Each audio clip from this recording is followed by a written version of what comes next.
Hello students, I am doctor Vinod कामले।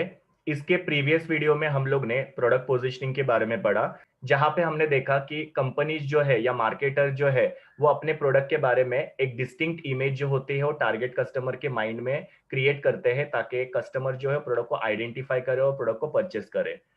इस video में हम लोग सर्विस पोजीशनिंग के बारे में देखने वाले हैं।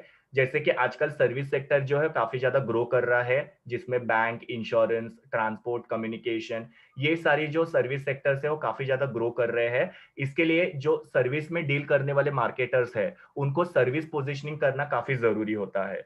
तो जैसे हमने प्रोडक्ट पोजीशनिंग में देखा था कि प्रोडक्ट की एक डिस्टिंक्ट इमेज क्रिएट की जाती है, उसी तरीके से यहाँ पे सर्विसेज की एक डिस्टिंक्ट या अलग आइडेंटिटी या इमेज क्रिएट की जाती है ताकि सर्विस मार्केटर जो है अपनी कंपटीशन को फेस कर पाए। जैसे हम लोग यहाँ पे डोमिनोज पिज्जा का एग्जांपल लेते हैं कि डोमिनोज वाले जो है वो लोग कहते हैं कि हमारा जो पिज्जा है उसकी डिलीवरी आपको 30 मिनट्स में मिलेगी या फिर वो पिज्जा आपको फ्री में मिलेगा। तो ये उन्होंने क्या किया है, अपने सर्विस को दिखा के अपनी एक डिस्टिंक्ट पोजीशनिंग या आइडेंटिटी क्रिएट की हुई है। तो इस हिसाब से सर्विस सेक्टर जो है वो अपनी पोजीशनिंग क्रिएट कर रहे हैं। सेम तरीके से आप लोग ट्रिवागो का एग्जांपल देख सकते हो कि ट्रिवागो वाले क्या कहते हैं कि आपको बेस्ट प्राइस में होटल बुकिंग जो है उसका ऑप्शन ट्रिवागो वेबसाइट पे मिल जाएगा। या इवन ओला उबेर जो है वो लोग भी अपने एडवर्टीजमेंट के अंदर उनके अंदर क्या स्पेशलिटी है वो लोगों को दिखाते हैं और उसके हिसाब से वो लोग अपने सर्विस की पोजीशनिंग क्रिएट करते हैं। तो बहुत सारे सर्विस सेक्टर जो है वो आजकल क्या कर रहे हैं, सर्विस पोजीशनिंग क्रिएट कर रहे हैं और अपनी एक डिस्टिंक्ट आइडेंटिटी क्रिएट करते हैं। अभी हम लोग देखते हैं what are the importance of service positioning. तो सबसे पहला इंपॉर्टेंस है create brand image. Now brand मतलब प्रोडक्ट। नाउ सर्विस सेक्टर में ब्रांड मतलब क्या होता है, उनकी सर्विस होती है। तो यहाँ पे सर्विस पोजीशनिंग की वजह से क्या होता है कि सर्विस की इमेज जो है वो क्रिएट करने में हेल्प होती है, जिसको हम लोग बोल सकते हैं ब्रांड इमेज क्रिएट करना। तो जैसे मैंने आपको बताया कि सर्विस पोजीशनिंग करके जो भी मार्केटर्स है वो अपने ब्रांड की या अपने सर्विसेज की इमेज जो है वो कस्टमर के माइंड में क्रिएट कर सकते हैं और जिसकी वजह से वो पर्टिकुलर जो ब्रांड है या सर्विस है वो सरवाइव कर सकती है। सो हम लोग यहाँ पे एक एग्जांपल देखते हैं जो one of the biggest institute है इंडिया का, जो है आईआईटी बॉम्बे। उन्होंने अपना एक ब्रांड इमेज क्रिएट किया हुआ है इंडिया में, और जो वर्ल्ड के अंदर इंडिया की हाईएस्ट रैंकिंग यूनिवर्सिटी है। तो इन्होंने क्या किया हुआ, अपने सर्विस से अपना एक ब्रांड इमेज क्रिएट किया हुआ है। तो इस हिसाब से सर्विस पोजीशनिंग करके जो भी सर्विस मार्केटर्स है वो अपनी ब्रांड इमेज क्रिएट कर सकते हैं। Then second one is create corporate image. Now brand image मतलब क्या होता है, प्रोडक्ट का इमेज, और सर्विस सेक्टर में प्रोडक्ट का इमेज मतलब अपने सर्विस की इमेज क्रिएट करना। उसी तरीके से कॉर्पोरेट इमेज का मतलब क्या होता है, कंपनी का इमेज क्रिएट करना। तो सर्विस पोजीशनिंग की वजह से क्या हो सकता है कि जो भी कंपनी या जो भी मार्केटर वो सर्विस प्रोवाइड कर रहे हैं उनकी इमेज भी अच्छी हो सकती है टारगेट ऑडियंस के माइंड में, या फेवरेबल इमेज क्रिएट किया जा सकता है वो पर्टिकुलर कंपनी के बारे में। जैसे यहाँ पे हम लोग मारुति सुजुकी कंपनी का एग्जांपल दे सकते हैं। मारुति सुजुकी जो है वो कार के रिलेटेड काफी अच्छी आफ्टर सेल सर्विस अपने कस्टमर्स को प्रोवाइड करते हैं, और उनका जो स्लोगन है उसके अंदर ही लिखा हुआ है काउंट ऑन अस। मतलब आप चैलेंज कर सकते हो कि हम लोग आपको best after sale service provide करेंगे। तो इस हिसाब से क्या हो रहा है कि ये जो मारुति सुजुकी कंपनी है वो अच्छी आफ्टर सेल सर्विस कस्टमर्स को क्रिएट कर रहे हैं, जिसकी वजह से मारुति सुजुकी कंपनी जो है उसकी कॉर्पोरेट इमेज एनहांस होने में हेल्प हो रही है। तो इस हिसाब से सर्विस पोजीशनिंग की वजह से ब्रांड इमेज भी क्रिएट हो सकती है। मतलब वो पर्टिकुलर सर्विस जो है उसकी इमेज भी क्रिएट की जा सकती है, और उसी के साथ साथ कॉर्पोरेट इमेज मतलब वो कंपनी जो वो सर्विस प्रोवाइड कर रही है उसकी इमेज भी अच्छी हो सकती है। सो यहाँ पे मारुति सुजुकी जो है वो अपने आफ्टर सेल सर्विस के लिए जाना जाता है, और वो कस्टमर्स को best after sale service provide करते हैं, जो उनके स्लोगन के अंदर ही लिखा हुआ है काउंट ऑन अस। तो इस हिसाब से सर्विस पोजीशनिंग करके ब्रांड इमेज भी क्रिएट किया जा सकता है। ब्रांड इमेज मतलब क्या, सर्विस की इमेज भी क्रिएट की जा सकती है, और सर्विस पोजीशनिंग करके कॉर्पोरेट इमेज मतलब कंपनी की इमेज भी क्रिएट की जा सकती है। Now third importance is create demand. Now जितना बेटर सर्विस पोजीशनिंग क्रिएट करेंगे उतना वो प्रोडक्ट की डिमांड जो है बढ़ने में हेल्प होगी। जैसे अगेन हम लोग यहाँ पे डोमिनोज पिज्जा का एग्जांपल लेते हैं।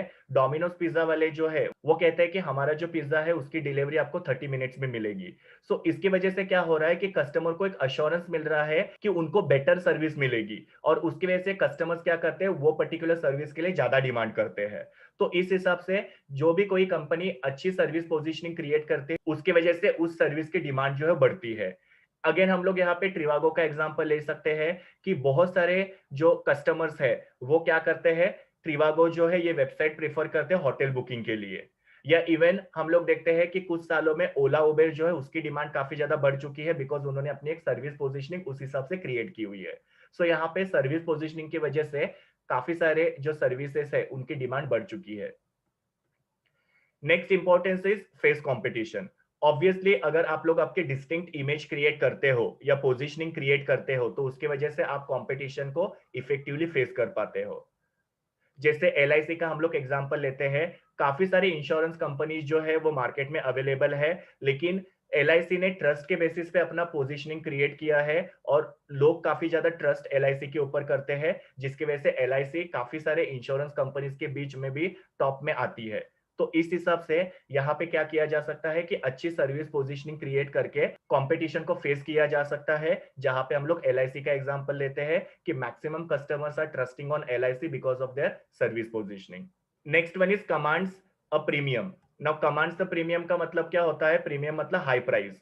सो यहाँ पे यूनिक पोजीशनिंग क्रिएट करके कंपनीज प्रीमियम प्राइस कस्टमर्स को चार्ज कर सकते हैं। बिकॉज पोजीशनिंग की वजह से क्या होता है कि उस सर्विस का गुडविल जो होता है मार्केट में बढ़ता है, उसकी वजह से लोग क्या करते हैं, उस सर्विस के लिए ज्यादा प्राइस देने के लिए भी रेडी होते हैं। सो सर्विस पोजीशनिंग जो है वो गुडविल क्रिएट करता है और गुडविल की वजह से कस्टमर जो है हाई प्राइस पे करने के लिए रेडी हो जाते हैं। जैसे कि हम लोग प्राइवेट ट्रैवल्स का एग्जांपल ले सकते हैं। प्राइवेट ट्रैवल्स जो होते हैं वो कस्टमर्स को अच्छी सर्विस प्रोवाइड करते हैं, जिस बेसिस पे उन्होंने अपना सर्विस पोजीशनिंग क्रिएट किया है और जिसकी वजह से कस्टमर्स क्या करते हैं, हाई प्राइस पे करने के लिए रेडी होते हैं। तो इस हिसाब से सर्विस पोजीशनिंग जो है वो हाई प्राइस या प्रीमियम प्राइस चार्ज करने में भी हेल्प कर सकता है। तो इस हिसाब से सर्विस पोजीशनिंग जो है वो सर्विस मार्केटर को हाई प्राइस या प्रीमियम प्राइस चार्ज करने में भी हेल्प कर सकता है। Next one is customer loyalty. Now customer loyalty के बारे में पहले भी हम लोग ने डिस्कस किया हुआ है। कस्टमर लॉयल्टी का मतलब क्या होता है कि जब कस्टमर प्रोडक्ट को रिपीटेडली परचेस करते हैं और दूसरों को भी वो प्रोडक्ट के बारे में रिकमेंडेशन देते हैं तो उसको कस्टमर लॉयल्टी बोलते हैं। तो अगर किसी सर्विस मार्केटर ने अपनी सर्विस पोजीशनिंग क्रिएट की है तो उसकी वजह से कस्टमर जो है वो सर्विस के लिए लॉयल हो जाते हैं, मतलब वो सर्विस को बार बार हायर करते हैं और दूसरों को भी वो सर्विस के बारे में रिकमेंड करते हैं। जैसे ओला का एग्जांपल ले लो, अगर ओला वाले कस्टमर्स को बेटर सर्विस देते हैं तो कस्टमर्स ओला को रिपीटेडली हायर करते हैं, प्लस दूसरों को भी ओला के बारे में रिकमेंड करते हैं। तो इस हिसाब से सर्विस पोजीशनिंग जो है कस्टमर लॉयल्टी में भी हेल्प करता है। Next importance is facilitates brand extension. Now positioning की वजह से क्या होता है, वो पर्टिकुलर सर्विस जो होती है उसकी इमेज कस्टमर के माइंड में क्रिएट होती है, जिसकी वजह से ब्रांड एक्सटेंशन होने में हेल्प होता है। ब्रांड एक्सटेंशन का मतलब क्या होता है कि एक ब्रांड नेम के अंडर अलग अलग सर्विसेज को मार्केटर लॉन्च कर सकता है और कस्टमर वो सर्विसेज को एक्सेप्ट करते हैं। जैसे हम लोग यहाँ पे वर्जिन का एग्जांपल ले सकते हैं। यहाँ पे हम लोग वर्जिन कंपनी का एग्जांपल ले सकते हैं। वर्जिन कंपनी जो है उन्होंने अपने वर्जिन ये नाम के अंडर काफी सारे अलग अलग सर्विसेज जो है मार्केट में लॉन्च की है, जिसके अंदर उनके हेल्थ केयर सर्विसेज भी है, जिसको हम लोग हॉस्पिटल्स बोलते हैं, उनके मोबाइल सर्विस भी अवेलेबल है और उनकी फाइनेंशियल सर्विसेज भी अवेलेबल है। तो एक ही ब्रांड नेम के अंडर उन्होंने अलग अलग सर्विसेज को मार्केट में लॉन्च किया है, जिसको हम लोग बोलते हैं ब्रांड एक्सटेंशन। और बिकॉज उनके सर्विस पोजीशनिंग की वजह से कस्टमर के माइंड में उनका इमेज क्रिएट हुआ है, कस्टमर्स ने उनके अलग अलग सर्विसेज को एक्सेप्ट किया हुआ है। तो इस हिसाब से सर्विस पोजीशनिंग की वजह से कंपनीज का ब्रांड एक्सटेंशन जो होता है उसमें हेल्प होता है। मतलब वो पर्टिकुलर सर्विस प्रोवाइडर अगर अलग अलग सर्विसेज कस्टमर को प्रोवाइड करेंगे सेम ब्रांड के अंडर तो कस्टमर उसको एक्सेप्ट करेंगे। And the last importance is reduce the marketing cost.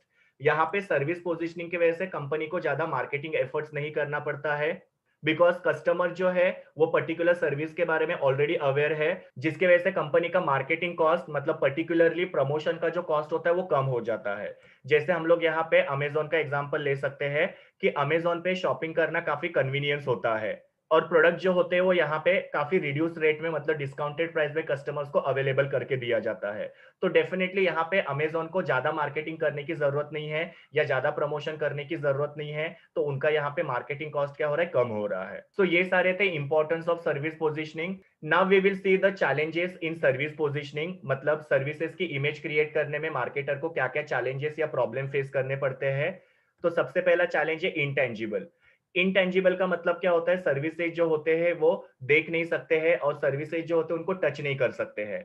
तो डेफिनेटली सर्विसेज को अगर देख नहीं सकते हैं, टच नहीं कर सकते, तो उसका इमेज क्रिएट करना जो होता है वो मार्केटर के लिए काफी ज्यादा डिफिकल्ट होता है। और हर एक जो पर्सन होता है उसको सर्विस के परसेप्शन का या विजुअलाइजेशन का अंडरस्टैंडिंग करना जो होता है वो डिफिकल्ट होता है। मतलब हर एक पर्सन का जो सर्विसेज के बारे में परसेप्शन, मतलब जो भी उसका इंप्रेशन है या विजुअलाइजेशन, मतलब वो क्या सर्विस के बारे में इमेजिन करते हैं, वो यहाँ पे समझना काफी डिफिकल्ट हो जाता है। और जिसके वजह से सर्विस का पोजिशनिंग क्रिएट करना काफी ज्यादा मार्केटर के लिए चैलेंजिंग हो जाता है। Then second challenge is inseparability. मतलब सर्विसेज को और सर्विस प्रोवाइडर को सेपरेट नहीं किया जा सकता है। जैसे प्रोडक्ट को और जो प्रोडक्ट का यूजर है उनको अलग किया जा सकता है, लेकिन सर्विस और सर्विस प्रोवाइडर को अलग नहीं किया जा सकता है। जैसे कि सपोज आपको बुक परचेस करना है, then you can tell your father कि मेरे लिए मार्केट में से एक बुक परचेस करके लाना। तो यहाँ पे वो पॉसिबल है। लेकिन सपोज आपको हेयर कट कराना है या आपका अगर कोई सर्जरी कराना है, तो डेफिनेटली वहां पे सर्विस प्रोवाइडर और जो कस्टमर है दोनों को आमने सामने होना पड़ेगा, तब जाके सर्विस जो है प्रोवाइड की जा सकती है। तो सर्विसेज जो होती है कुछ केसेस में इनसेपरेबल होती है। वहां पे सर्विस प्रोवाइडर और कस्टमर जो है वो फेस टू फेस होंगे, तभी जाके वो सर्विस जो प्रोवाइड की जा सकती है। तो ये भी काफी बड़ा चैलेंज हो सकता है सर्विस पोजिशनिंग क्रिएट करने में। Next challenge is measurement difficulty. ना गुड्स जो होते हैं उसको हम लोग मेजर कर सकते हैं, लेकिन सर्विसेज जो होते हैं उसको मेजर करना काफी डिफिकल्ट होता है।